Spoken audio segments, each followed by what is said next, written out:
Alright, let's get into some stories, first-hand accounts of some creepy, weird interactions, near-death experiences. We're gonna get right into it with one of my personal stories. Yes, I used to live in an apartment with my ex-girlfriend and another couple. And in the living room, there was a big window and it led out to a fire escape that then led down into an alleyway. Our room was pretty much right in the living room. It was basically a walk-in closet. Anyway, oh man, one morning I wake up and my girlfriend is screaming. I just woke up to screams. It was maybe about like 8 a.m. I kind of look over and I look at her face and she's staring right out into the living room, right where that window is. And I can tell just by the sounds of the screams that there's someone breaking in. So she runs back out into the hallway into the roommate's room to get help from them. I get out of bed and I'm like, God, do I even want to look? I open the door and there it is. There's some guy crawling through the window. I'm standing in my boxers, nothing on other than that. And I take a deep breath and I'm like, well, I gotta try and look as intimidating as possible. And I start walking towards the guy. I'm yelling at him, telling him to get the hell out. Luckily, as soon as he sees me approaching, he backs off, leaves through the window, down the fire escape. I hear him talking. And then my roommate comes running in with some large pole, don't know where he got that. We called the cops, they took fingerprints and everything. They really didn't need to. They found the guy in like 5 minutes. He was dressed in like bright orange shorts. He was bald, like he looked kind of like a zombie. A very recognizable guy. They got him like 5 minutes later that day.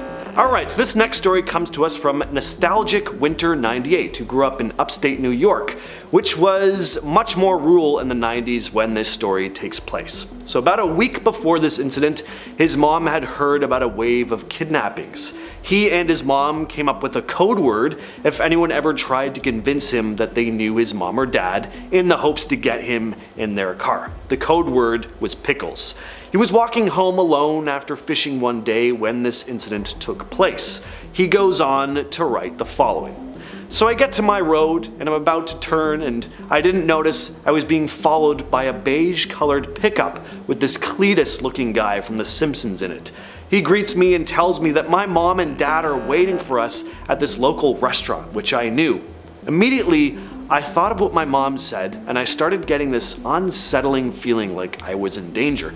So I told him that my parents have a password that they give their friends, which they're required to tell me. At which point, he got mad and started swearing at me. I didn't see one, but I was certain he had a gun as he started fumbling in the truck.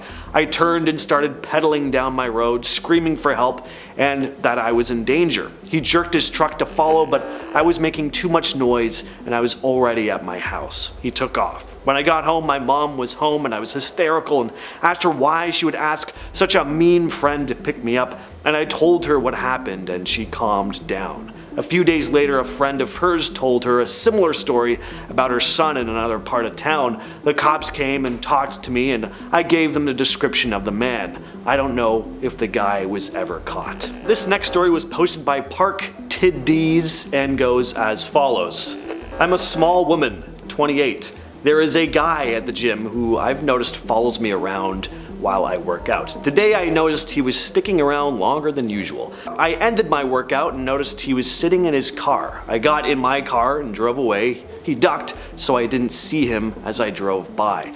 I brushed it off and went to the grocery store. When I came out, he was parked a couple stalls away, again ducking but watching me. My hair is raised at this point. I got in my car and started driving home. He followed me all the way to my apartment. I ran inside, locked the door, and watched him circle my parking lot 3 times.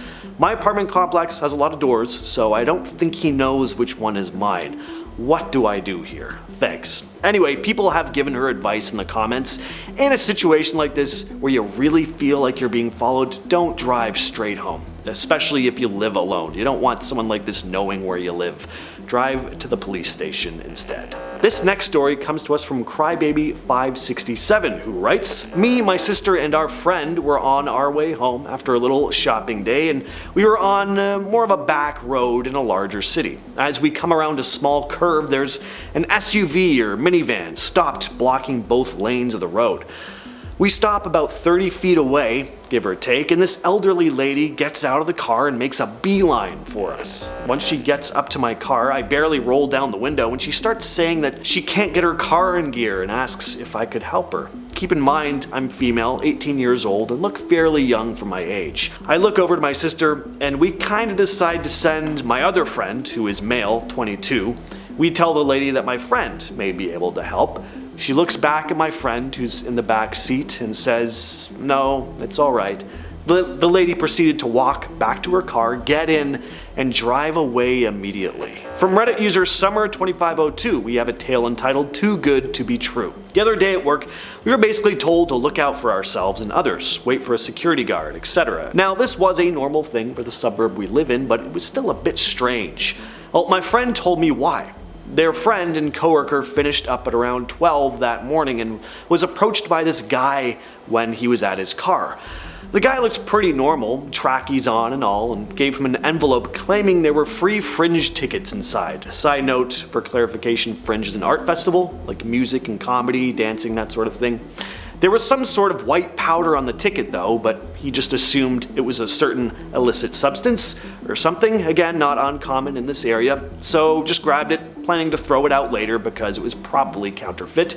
His mates came out around 12:15 to see him with something like burns on his hands where he'd touched the powder, and felt like he was burning on the inside and couldn't breathe properly. Luckily, he was still conscious and told them to take him to the hospital, which luckily wasn't that far away. They got there, and practically everyone that came into contact with him felt like they were burning under their skin and were all having breathing difficulties within minutes. They had to call hazmat, and everyone was decontaminated. Luckily, everyone was okay. This next story is called "You Look Good," from Reddit user Saf1C. At around 6:30 p.m., I'd finished eating and decided to go on a run. As usual, nothing ever really goes wrong. I meet some rare people walking their dogs, but other than that, I'm pretty much alone. At least, I thought I was. I'd been running for a while when I heard a notification coming from my phone, an airdrop notification. I kept running for a couple minutes and then stopped to change the music. I opened the airdrop. Who the hell was sending me stuff? I was pretty sure I was alone. I clicked on the drop and my heart sank. It was a Snapchat picture of me running with the caption, "You look good." I didn't turn around. Instead, I kept running like nothing happened. The forest is surrounded by a fence to stop young ones from coming in unsupervised. And I didn't like that rule when I was little, so me and my friends cut a hole in it.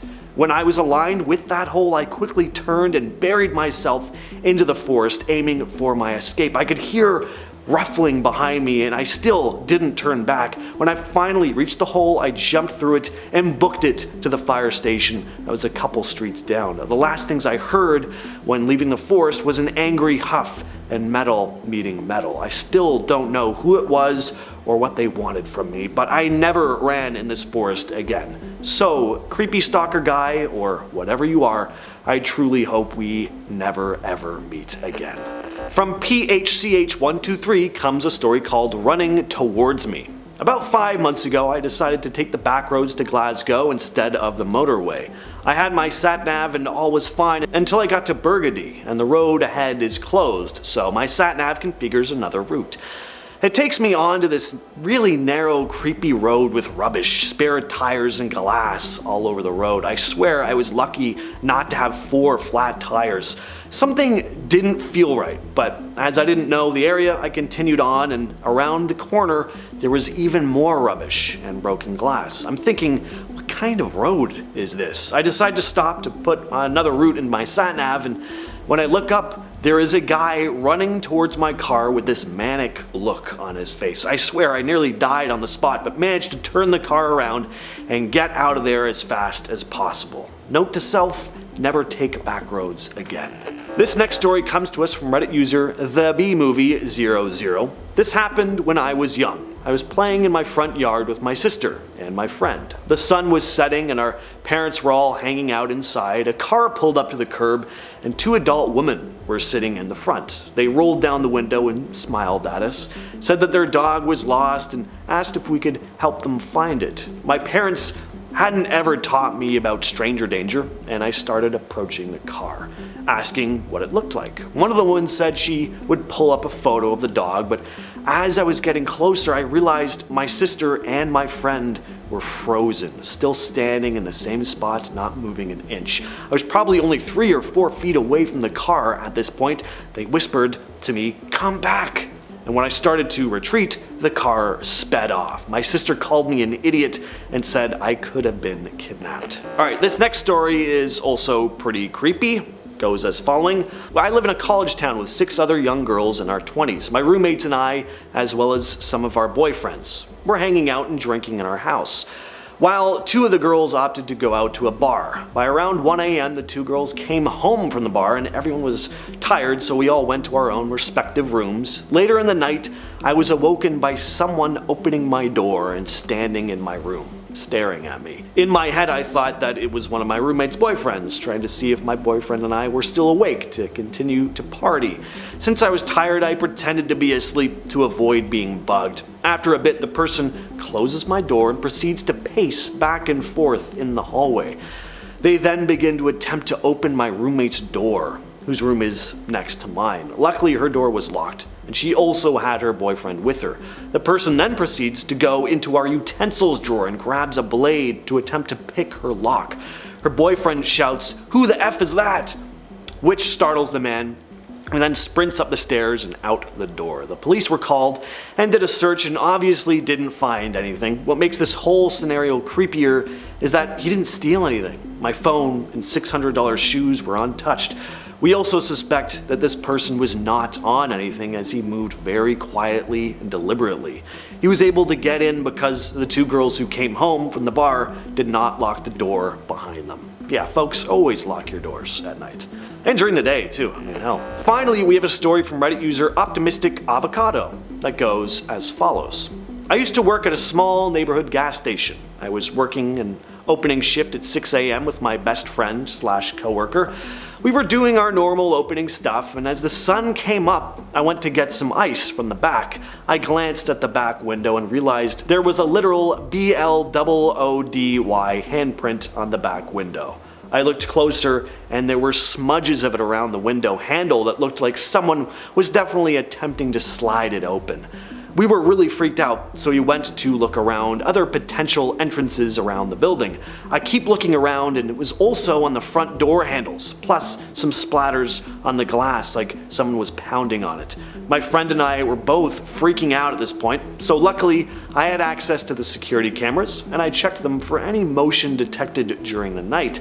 At 5 a.m., there was a motion capture, and we watched as a man with his arms covered in BLOOD walked around the store trying to get in. The freakiest thing was usually the store is open at 5 a.m., but it happened to be a Sunday, so we opened at 6. Really dodged a bullet there. There were police lights in the distance on the cameras, so we called the sheriff. He showed up pretty quick, watched the security footage, and confirmed it was a guy they picked up just a bit after 5:30 a.m. So, with all that said, stay safe out there, folks, and I will catch you, yes, you specifically, in the next video.